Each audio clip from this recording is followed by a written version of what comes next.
विद्यार्थियों, कैसे हो आप सभी। आशा करता हूँ आप सब लोग बहुत ही अच्छे होंगे, शानदार होंगे। तो फ्रेंड्स, मैं स्वागत करता हूँ आपका अपने YouTube चैनल मातृ पितृ स्टडी के अंदर। तो फ्रेंड्स, आज जो है वो क्लास होने वाली है क्लास 9th NCERT की बुक मैथ्स। इसके अंदर फर्स्ट एक्सरसाइज पढ़ेंगे अपन संख्याओं के बारे में। ठीक है, किसके बारे में पढ़ेंगे? संख्याओं के बारे में। तो मैं थोड़ा सा इसका इंट्रोडक्शन दे देता हूँ पहले कि इसके अंदर चीज़ क्या है, उसके बाद अपन प्रश्नावली चालू करता है। ठीक है फ्रेंड्स, तो निगाहें आपकी स्क्रीन पर होनी चाहिए। वीडियो से आपको लास्ट तक बने रहना है, ध्यान से देखना है और ध्यान से सुनना है। ठीक है, तो चालू करते हैं। देखो, मैं आपको कुछ संख्याओं के बारे में बता देता हूँ। मैं आपको कुछ संख्याओं के बारे में बता देता हूँ।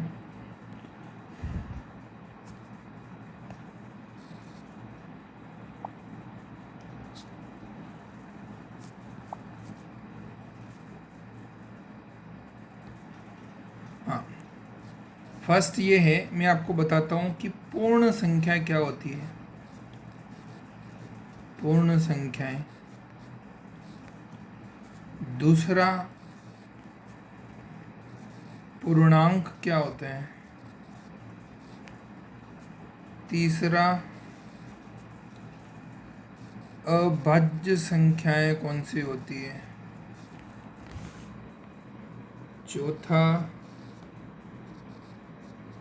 प्राकृत संख्याएं कौन सी होती है।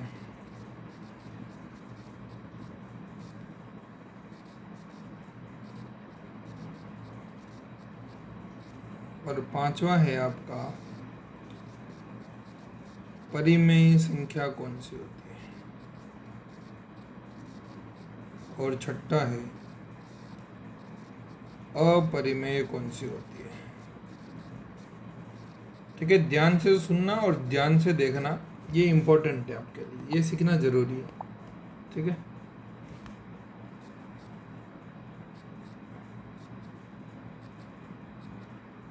चलो अब पूर्ण संख्याएं कौन कौन सी होती है वो मैं बता देता हूँ आपको। पूर्ण संख्याएं वो होती है जो जीरो से चालू हो। जीरो से चालू हो।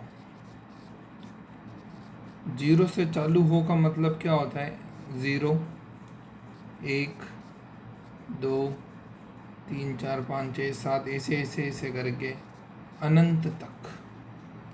ठीक है, सोया हुआ 8 क्या कहलाता है? आपका अनंत कहलाता है। ठीक है, जीरो से लेके जो लास्ट तक जितने भी नंबर अनंत तक जितनी संख्या है वो आपकी क्या होती है?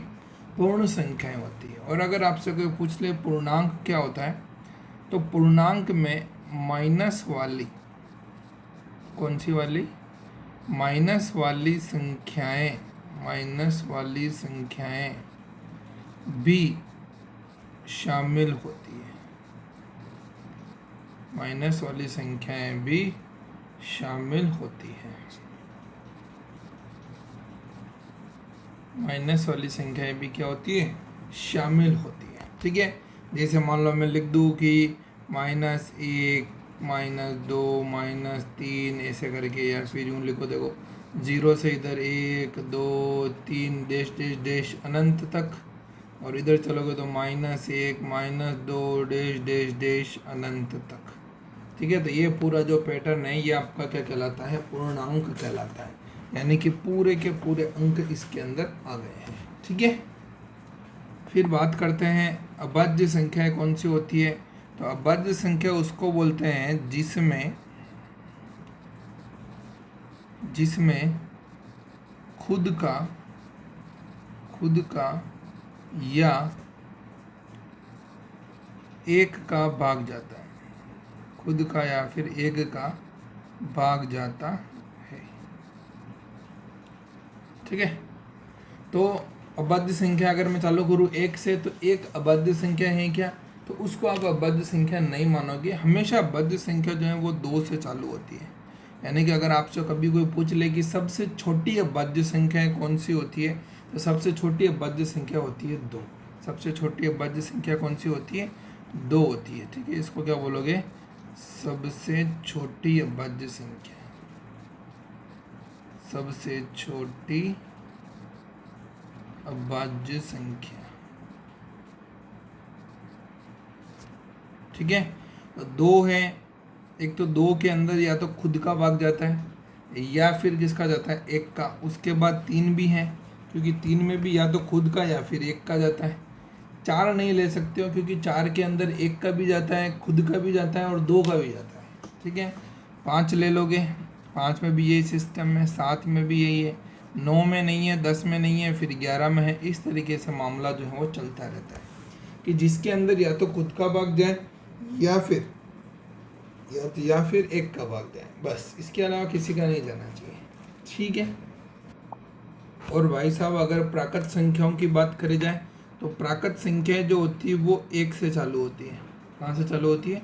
एक से, यानी कि एक, दो, तीन, देश देश देश देश देश अनंत तक, ठीक है। इसमें जीरो शामिल नहीं होता है, प्राकृत संख्याओं में जीरो शामिल नहीं होता है, ठीक है। फिर बात करते हैं परिमेय संख्या क्या होती है। तो परिमेय संख्या वह होती है जिसे जिसे P बटे वे Q के रूप में, P बटे वे Q के रूप में लिखा जा सके। P बटे वे Q के रूप में क्या किया जा सके? लिखा जा सके। और Q कभी भी बराबर नहीं होना चाहिए जीरो के। Q कभी भी जीरो नहीं होना चाहिए, first condition. Sorry, second condition.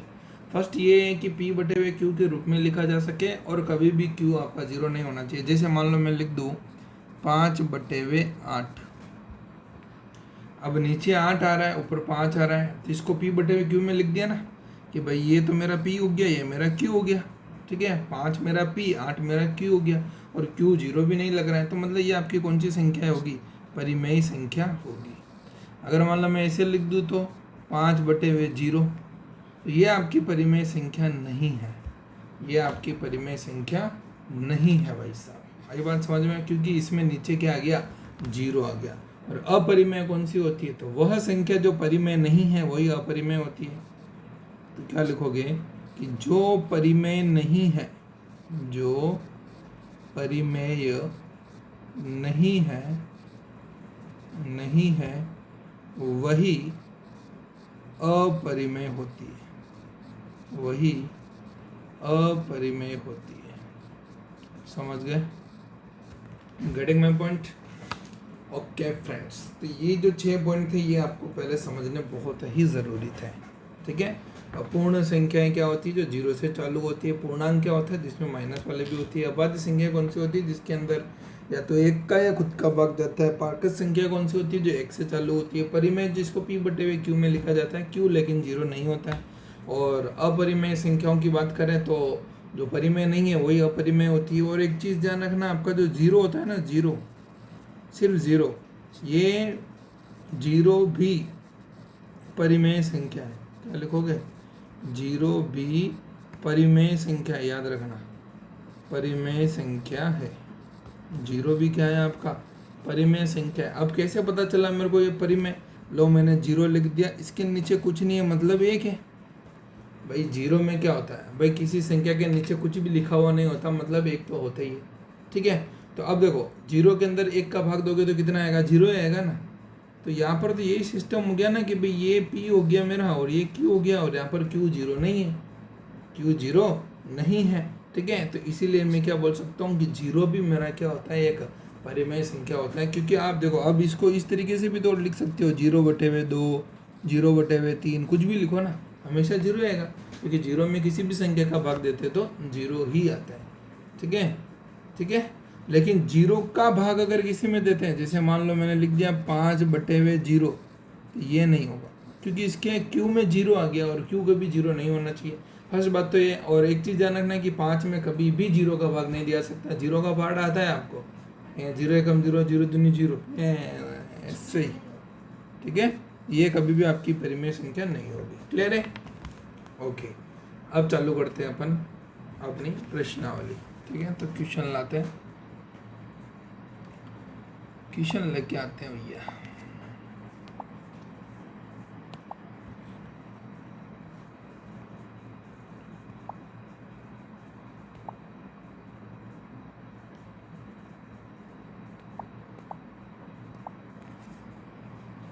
ये है आपका क्वेश्चन नंबर फर्स्ट।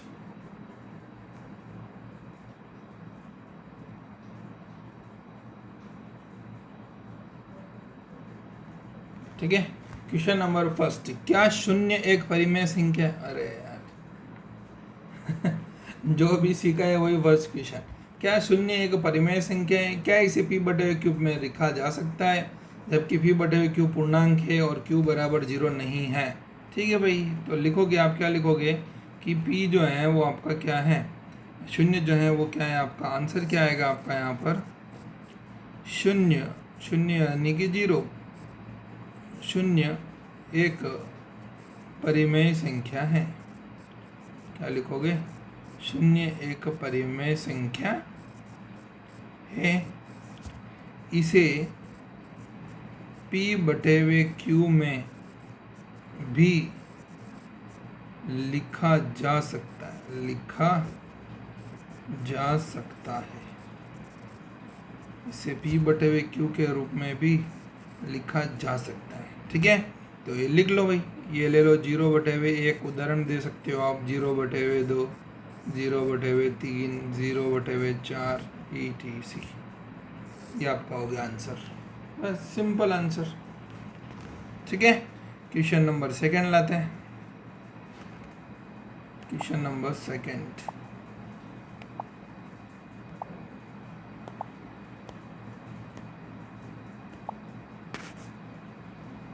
ये रहा आपका क्वेश्चन नंबर सेकंड।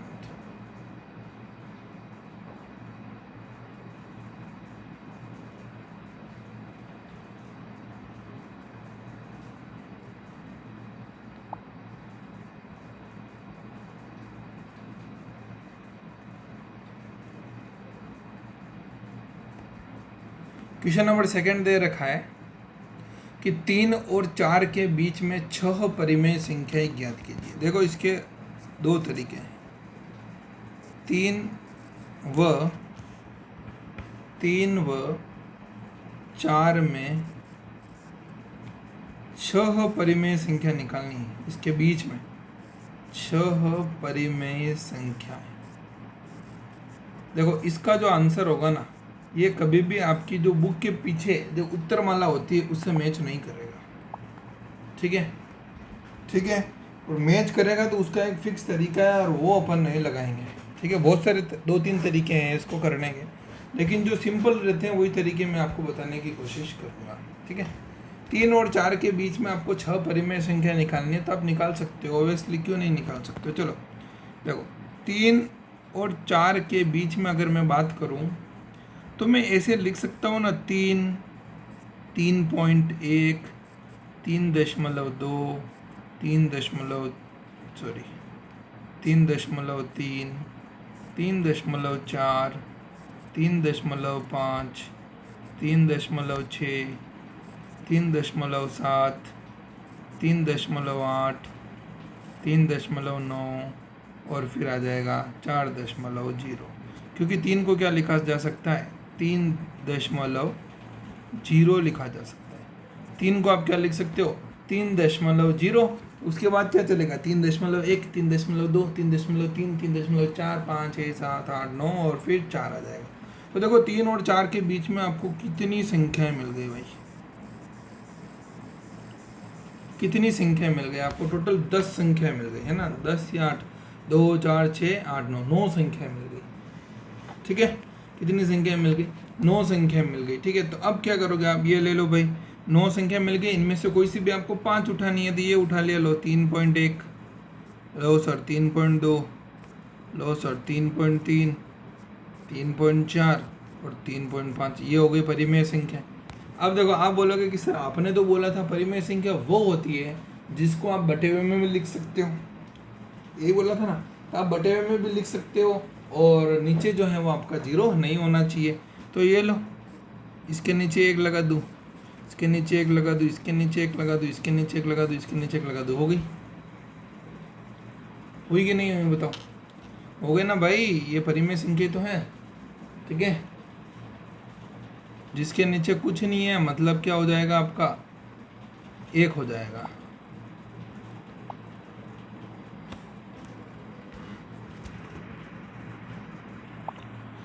हाँ तो फ्रेंड्स देखो, मैंने इनके नीचे एक एक एक एक लिख दिया, क्या फ़र्क पड़ गया मेरे भाई? कुछ फ़र्क पड़ा क्या? नहीं पड़ा ना। तो ये परिमेय संख्या हो गई।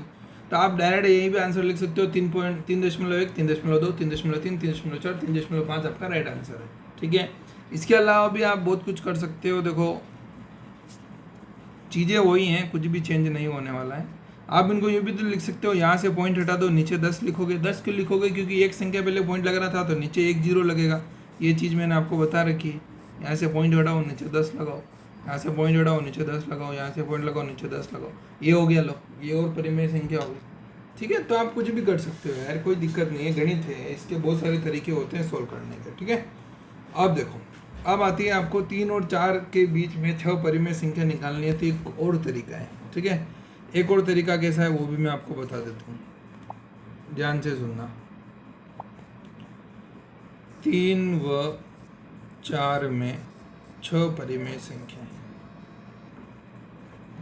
3 व 4 में 6 परिमेय संख्या है। 3 और 4 के बीच में आपको 6 परिमेय संख्या निकालनी है।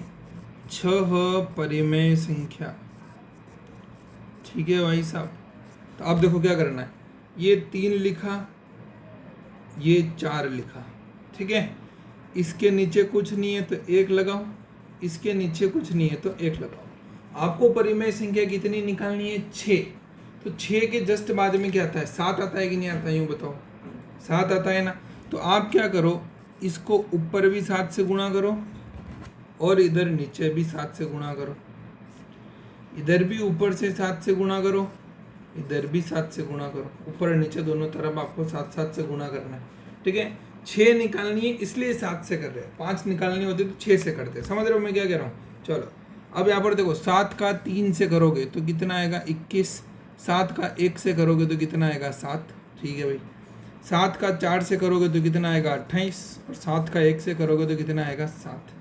21/7, इसके आगे वाली आएगी 22/7, 23/7, 24/7, 25/7, 26/7 और 27/7, और फिर ये आ गया आपका 28/7। तो आप देख सकते हो बीच में आपको 6 संख्याएं दिख रही है। दिख रही है ना भाई? 1 2 3 4 5 और ये छठी।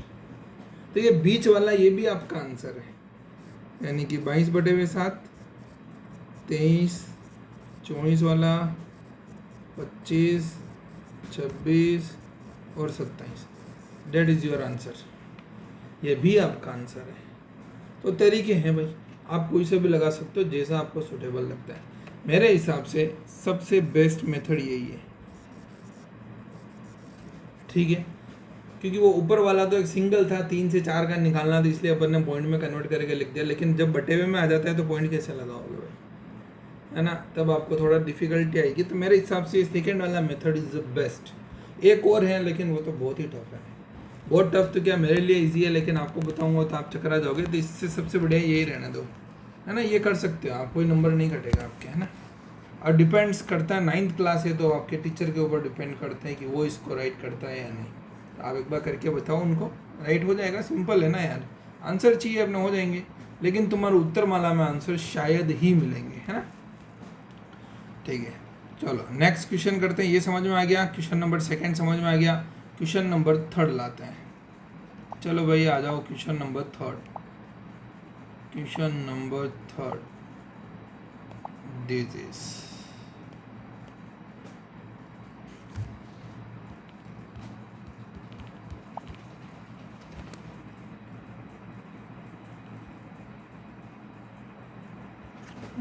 क्वेश्चन नंबर 3 आपको दे रखा है कि 3/5 और 4/5 के बीच में 5 परिमेय संख्या निकालनी है। ओके, अभी निकाल लेते हैं।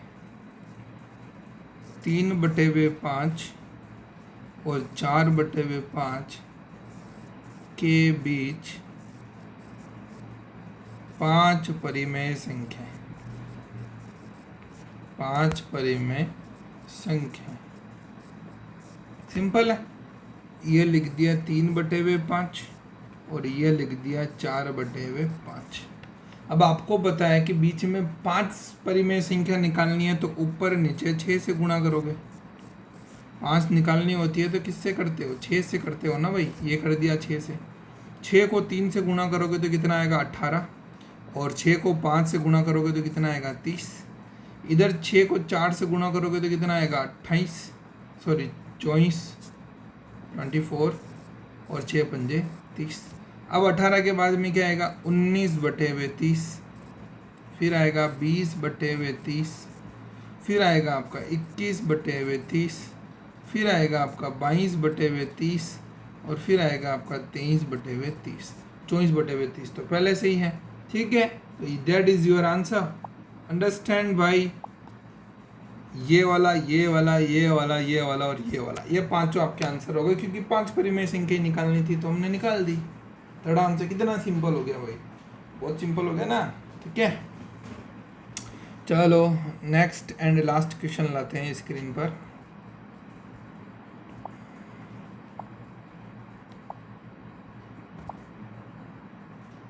ये आ गया,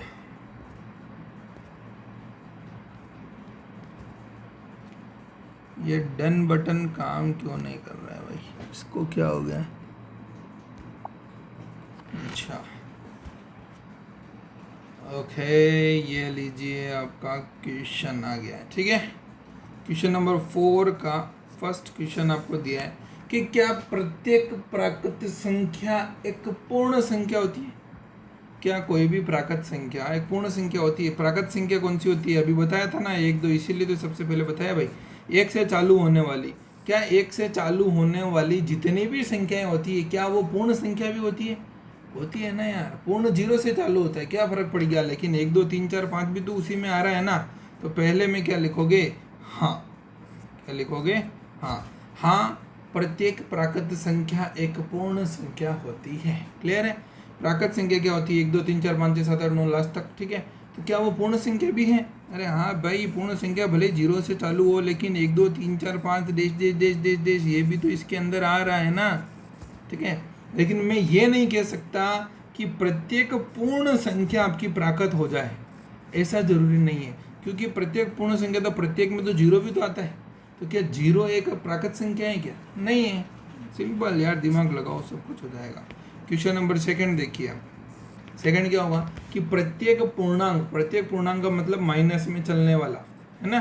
प्रत्येक पूर्णांक संख्या एक पूर्ण संख्या होती है, नहीं होती है, क्योंकि पूर्ण संख्या तो 0 से चलती है और ये तो माइनस वाला है, तो माइनस वाला 0 पूर्ण में कैसे आ जाएगा, नहीं आएगा ना भाई, ठीक है। लेकिन पूर्ण भले पूर्णांक हो सकता है, ठीक है। इसका उल्टा सही है, जो क्वेश्चन दिया है उसका उल्टा सही हो सकता है, लेकिन जो दिया है वो गलत है। क्लियर। थर्ड बात बोलो, थर्ड क्या दिया है, थर्ड दिया है भाई साहब कि प्रत्येक परिमेय संख्या एक पूर्ण संख्या होती है। अरे नहीं होती, ये लो 2/5 ले लिया, 2/5 का मतलब क्या आएगा 0.4, क्या आएगा 0.4 आएगा, ठीक है। अब 0.4 आया तो 0.4, तो 0.4 कभी आपका पूर्ण संख्या हो सकती है क्या, नहीं हो सकती है ना यार। पूर्ण संख्या तो चलती है 0 1 2 3 4, इसमें पॉइंट वाला कहाँ दिख रहा है आपको, नहीं दिख रहा है, तो नहीं होगी। तो फर्स्ट वाला हाँ है, बाकी दोनों आपके नहीं हैं। तो जो मैंने फर्स्ट में आपको थ्योरी लिखाई है उसको आप अच्छे से पढ़ना और फिर इन क्वेश्चन को करना, आपको बहुत ही अच्छे से समझ में आ जाएंगे, ठीक है। तो जैसा क्वेश्चन दिया होता है वैसे अपन करने की कोशिश करते हैं और अपने हिसाब से कुछ भी नहीं लगाते हैं, ठीक है भाई, ठीक है। तो फ्रेंड्स, मैं आपको बता देता हूँ हमारा एक यूट्यूब चैनल और है, वहाँ पर हम करते हैं साइंस के कुछ एक्सपेरिमेंट, कुछ इंटरटेनमेंट भी करते हैं, यानी मजाक मस्ती वगैरह सब कुछ चलता है वहाँ पर, ठीक है। तो अगर आपको चैनल देखना है ना, मज़े लेने हैं या फिर कुछ सीखना है, कुछ सीखने की चीज़ें भी हैं, ठीक है, तो आप हमारा यूट्यूब चैनल पर जाकर देख सकते हो, जिसका लिंक मैं आपको डिस्क्रिप्शन बॉक्स के अंदर डाल दूँगा। आप वहाँ से जाकर उसको देख सकते हैं, ठीक है। और अगर उसमें भी आपको कुछ अच्छा लगता है तो आप वही लाइक शेयर सब्सक्राइब कर सकते हो, ठीक है फ्रेंड्स। तो आज की क्लास कैसी लगी आप कमेंट करके बताइए, वीडियो को लाइक कीजिए, दोस्तों के साथ शेयर करिए, ठीक है। और अगर आप चैनल पर नए हो तो प्लीज़ चैनल को सब्सक्राइब जरूर करना। Thank you so much, have a nice day, आपका दिन शुभ हो और माता पिता की सेवा करिए, खुश रहिए।